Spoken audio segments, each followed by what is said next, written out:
Conto 4. Aurora. Plínio é um homem de muitos amigos. Sua simpatia e gentileza são famosos na vizinhança.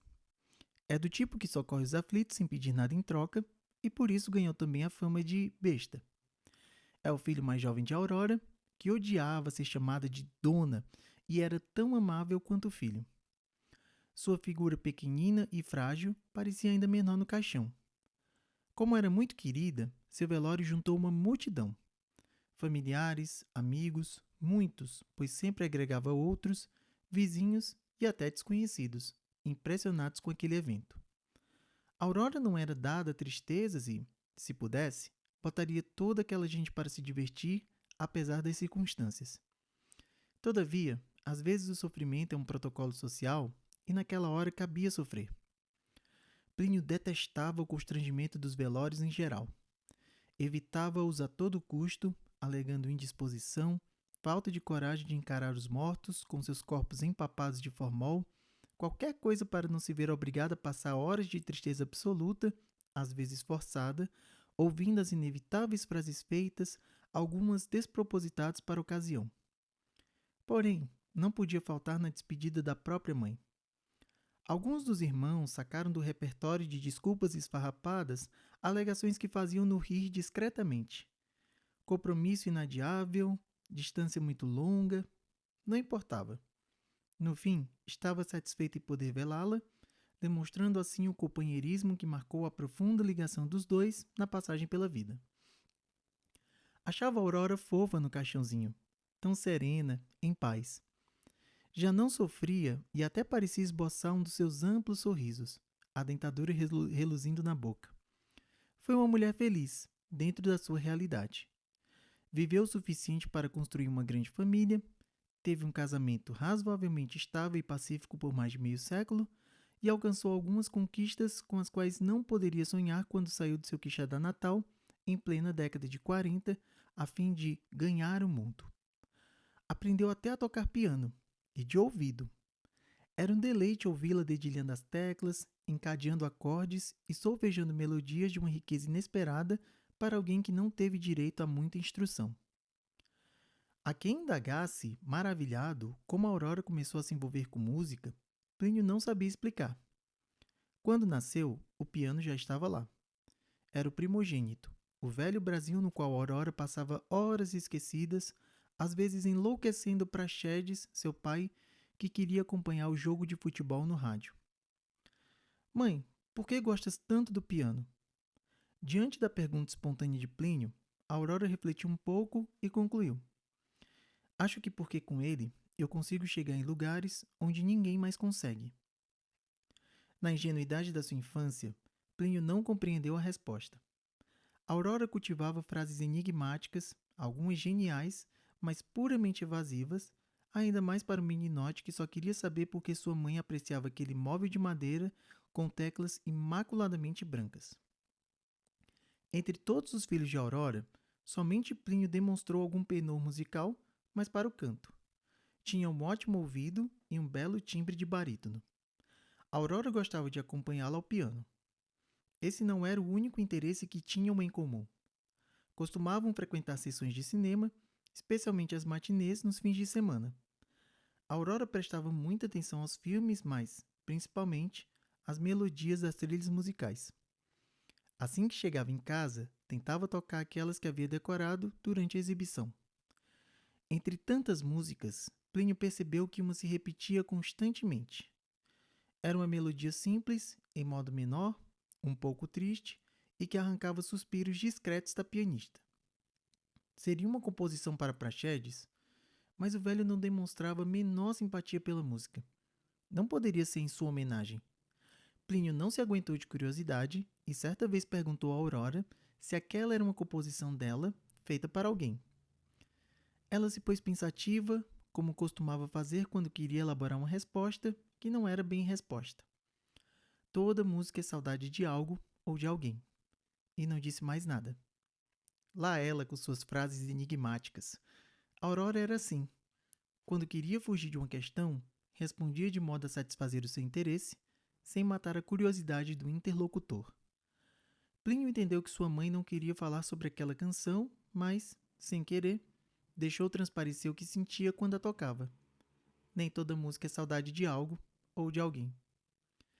Esse episódio ocorreu durante a adolescência de Plínio, mas se ele discordava do aforismo de Aurora, estava de acordo que algumas canções de fato eram uma expressão dos mais profundos sentimentos. Essa foi uma época difícil, de paixões secretas e proibidas, que o jovem buscava curar com muita música.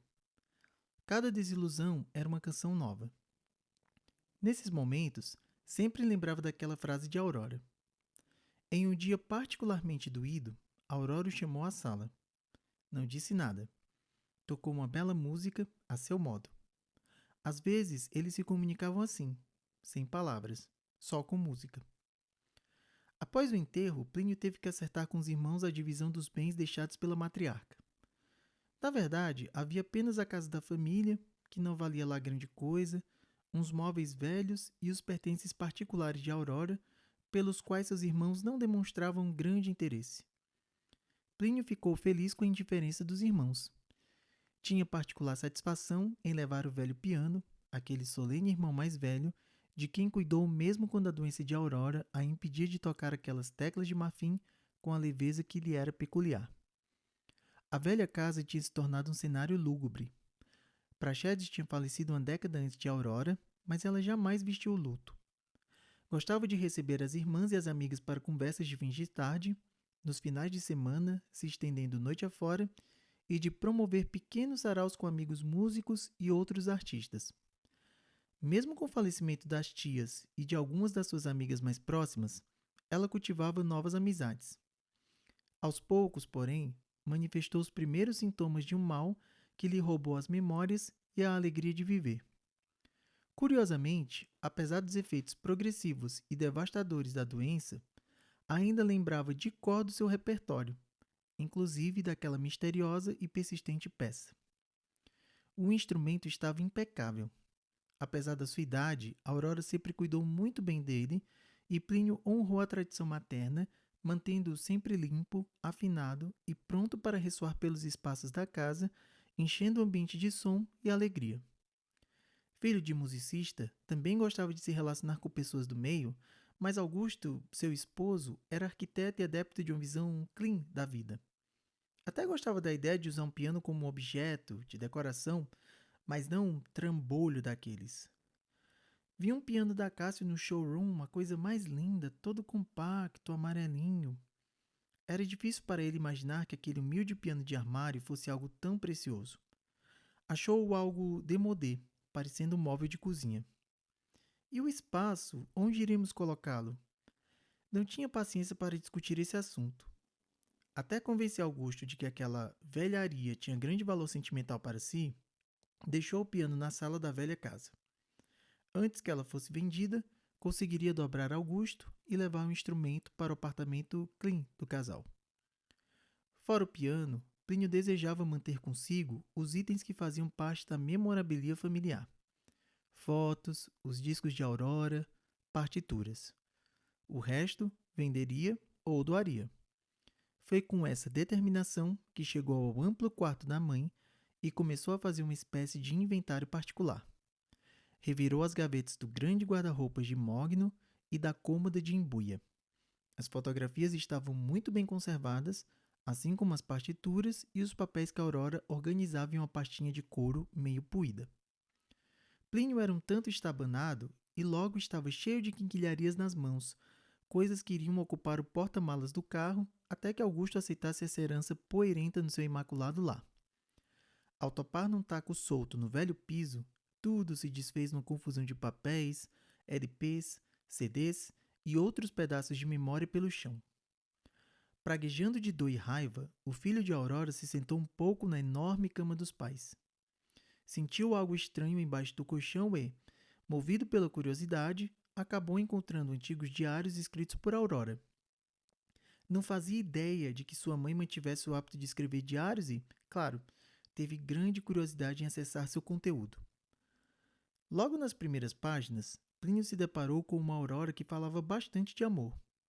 Os escritos datavam da época em que ela estava recém-casada com Praxedes, mas os sentimentos que ela descrevia não pareciam dedicados a ele.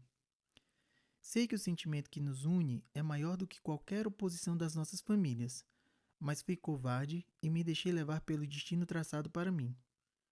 Gosto muito de Praxedes, mas de outra forma. Sei que você também está casada, que não gosta do homem que escolheram para ser seu marido. Eu sei que você me ama e só a mim, assim como ama apenas você. Plínio não conseguia acreditar. Agora devorava as páginas do diário como se fossem parte do mais excitante livro de todos os tempos. Queria saber, enfim, quem era a pessoa a quem sua mãe demonstrava tamanha paixão. Em outro trecho, vislumbrou o elo perdido entre aquela pergunta de adolescência e a música que nunca saía do repertório de Aurora. Hoje fiz uma música para você. É uma melodia simples, triste, não porque você me inspire tristeza, mas porque soube que você e seu esposo vivem muito bem e têm até um filho. Branca, como eu queria estar ao seu lado, sentindo o aroma que exala da sua pele, a maciez dos seus cabelos negros, seu corpo forte e sensual. Você me inspira tudo o que eu faço de melhor. Minha música é saudade de você, das nossas brincadeiras na cama, na ausência dos seus pais. A bendita música, a saudade de alguém. Era estranho que só agora, passado tanto tempo, ele tivesse conhecimento do sofrimento íntimo da mãe. Aurora nunca foi amarga, longe disso. Praxedes e ela não eram um casal mais amoroso, mas eram muito amigos e companheiros. Haveria um arranjo entre os dois? Não. Ouviram falar de uns casinhos do seu pai, mas nunca souberam de nada parecido da parte de Aurora. Sempre muito caseira, sua vida se concentrou basicamente nos cuidados domésticos e na criação dos filhos. Ela nunca teve a liberdade que Praxedes, por ser o provedor da família, se concedia. Por isso, Plínio sempre manteve certa distância do velho. Embora o respeitasse, não gostava do seu jeito de ser, algo rude e machista. Aprendeu que homens como ele sempre são repletos de privilégios. Quanto a mulheres como Aurora, já passava das 20 horas quando Plínio conseguiu concluir os diários. Eram poucos. Quando as obrigações familiares aumentaram, Aurora desistiu de partilhar seus pensamentos com o papel. Plínio só se deu conta do avançado da hora porque Augusto, sempre muito desconfiado, lhe mandou uma mensagem perguntando onde ele estava. Plínio procurou bastante por algum indício de letra para a canção que Aurora dedicou por décadas a Branca. Nada. Também não conseguiu encontrar entre os papéis e fotografias nada que identificasse a musa de Aurora. Ela era tão etérea quanto a música que sua mãe repetia obsessivamente, quiçá reavivando aquela saudade boa que dá maior significado às nossas vidas. Por um instante, Plínio lamentou o medo de sua mãe em se abrir com o próprio filho. Ah, mamãe, como tudo teria sido diferente se você tivesse confiado mais em mim. Plínio se assustou com a ressonância da própria voz na casa vazia. Estava pensando alto demais ou tentando conversar com Aurora, num plano em que certamente ela se sentia finalmente livre? Não queria pensar nela como uma mulher triste e infeliz porque, ao contrário de tantas mulheres tristes e infelizes, ela tinha música para distrair os fantasmas que povoavam sua cabeça e machucavam seu coração. E ela não morreria com Aurora. Plínio lembrava da canção. Sabia de cor, de tanto ouvir, como aquelas frases tão recorrentes que acabam saindo sem querer pela boca. O velho piano de Aurora ainda estava na sala. A música estava na sua cabeça. Plínio dedilhou as teclas branquinhas do instrumento, tocou cada nota da melodia que confortava o coração da sua mãe. Era música viva, expressão do amor de uma mulher que não pôde amar outra mulher. Era saudade, e agora Plínio sabia de quem. Como não tinha nome, ele batizou imediatamente a melodia que solfejava com atenção, na intenção de acrescentar-lhe uma letra. Branca.